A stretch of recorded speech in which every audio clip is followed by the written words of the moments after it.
2013 সালে এক্সট্রাডিশন যে আইন, সেই আইনের মাধ্যমে শেখ হাসিনাকে ফেরত দেওয়া যায়, এই জন্য সরকার চিঠি দিয়েছে, কিন্তু সেই চিঠির কোনো জবাব দেওয়া হয়। একজন পলাতক আসামিকে প্রত্যাবাসনের জন্য, তাকে ফিরিয়ে দেওয়ার জন্য যে আইন, সে আইন এবং দুই দেশ সেটাতে সই করেছে, এগ্রিমেন্ট করছে, অথচ তারপরেও তাকে ফিরিয়ে না দিয়ে তাকে রাজনীতি করার সুযোগ করে দেওয়া হচ্ছে। এইটা আমি মনে করি আমাদের জাতীয় সার্বভৌমত্বের প্রতি একটা অপমান।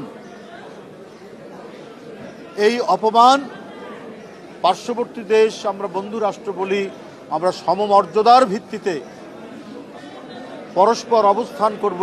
আরও অন্যান্য দেশ যারা রয়েছে, সেইখানে একজন পলাতক আসামিকে তার রাজনৈতিক বক্তব্য তুলে ধরার জন্য সুযোগ করে দেওয়া হলো, এবং তার পুত্র সহ, তার পুত্রের সহযোগিতায়, সজীব ওয়াজেদ জয়ের সহযোগিতায়। এটা অত্যন্ত দুর্ভাগ্যজনক। আমরা মনে করি যে আমাদের যে মিউচুয়াল ট্রাস্ট, মিউচুয়াল রেসপেক্ট, এটা সম্পূর্ণর উপর এটি একটি হস্তক্ষেপ বলে আমরা মনে করি।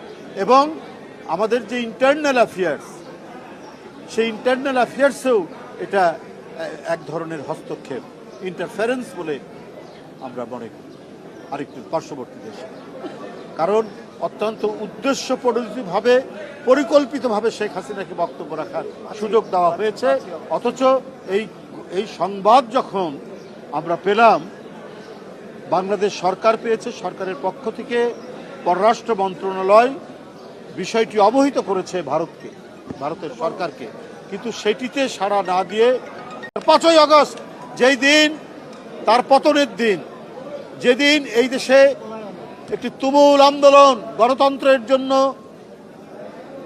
অবাধে আমাদের রাজনীতি করার সুযোগের জন্য, এদেশের জনগণের কথা বলার জন্য, আমাদের স্বাধীনতা সার্বভৌমত্ব সুরক্ষার অঙ্গীকার নিয়ে যে গণজাগরণ, যে মহাবিপ্লব 5ই আগস্টের দিন সম্পন্ন হলো, পালিয়ে গেল, সেই দিনই এই প্রোগ্রামটি দিল্লিতে হচ্ছে, আর সেখানে শেখ হাসিনাকে বক্তৃতা করতে দেওয়া হচ্ছে।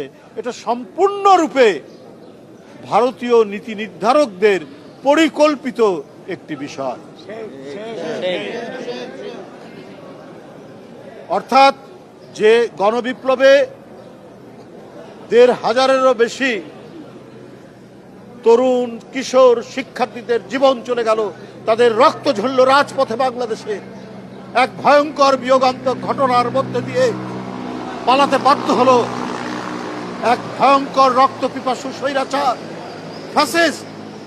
তাকে পার্শ্ববর্তী একটি দেশ, যেটি পৃথিবীর বৃহত্তম গণতন্ত্র বলে তারা নিজেরা দাবি করেন, সেই দেশে তাকে রাজনীতি করার সুযোগ দেওয়া হচ্ছে, কথা বলার সুযোগ দেওয়া হচ্ছে। ওই দিন, যেদিন তার পতনের দিন, যেদিন ভয়ঙ্কর রক্ত ঝরানো পথ মারিয়ে বিপ্লব সাধিত হচ্ছে।